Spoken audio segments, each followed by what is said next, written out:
want to say, I noticed today that this is a very quiet audience. And yesterday, they were not so quiet. So this is the university, but we want to hear from you too. So I'm asking for a little call and response. Do you know what this is? Call and response? Okay. Does everybody know what this is? Who doesn't know what that means? Just a couple of people.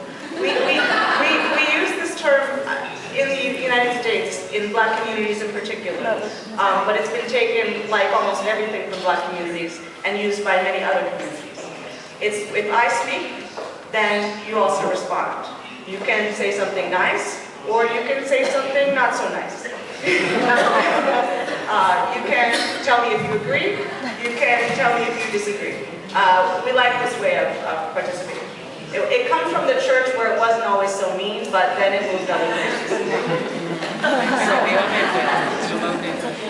So first of all, I would also like to thank the School of Gender Studies, and especially Maurideros for having us here and for being such a gracious, gracious host.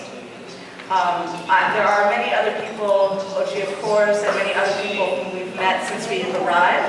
And I would like to name all of you, but I would be here a long time. Slower? Despacio.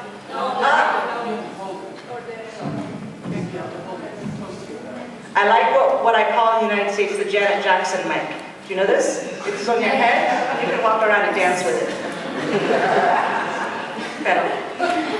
Okay. So today is really an introduction. So we're going to talk a little bit, as you heard, about our experience. And my experience is obviously quite different because I'm from a different generation.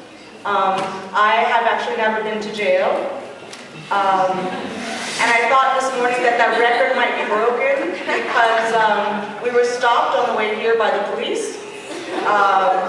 But Mara demonstrated to us how you deal with the police in Colombia.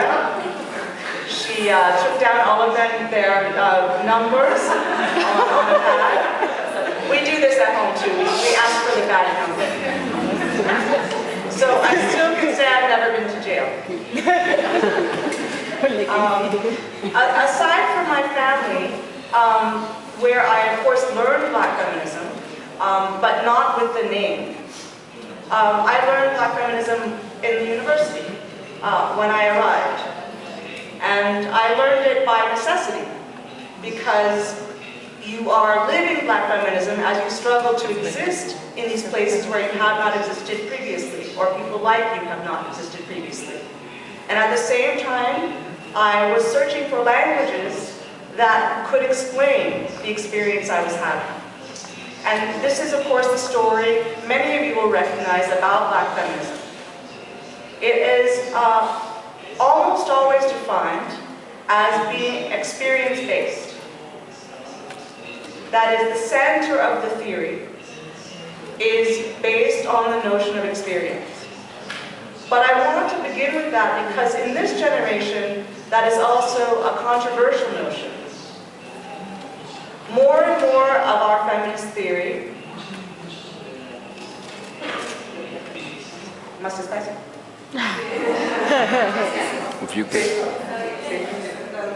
more and more of our feminist theory is focused on questioning the idea of experience as the necessary part to understanding, so that we can in fact extend ourselves into experiences that we have not ourselves had. It sounds very simple, but it's not at all very simple. Of course, I think you will understand that black people have historically known how to extend themselves into other people's experiences. By force, they were made to understand, for example, what white people often wanted, and thought, and felt, and wrote, and said. But the reverse was not always true. The interior life of a black person was not always known by others who were not black.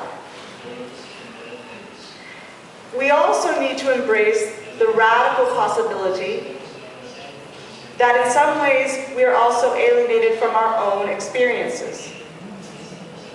That is, we can't only formulate our theories by drawing from how we understand our own lives. There must be what we sometimes call a dialogical approach. Do you use this term here? Yes, it's popular, I think, also in Latin America. Yeah? In other words, it's an interaction between my experience and the world. And that this is always a changing dialectical movement. So I'm not the same as I was yesterday, or I could say more radically, I may not be the same as I was 1 moment ago.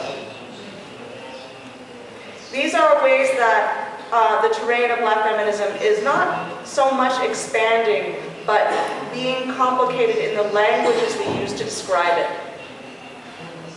Mara mentioned that there was no equivalent context of Black feminism in Colombia. But of course, we are here. And so therefore, there is an experience that is resounding with the words of those from the United States and from other parts of the world.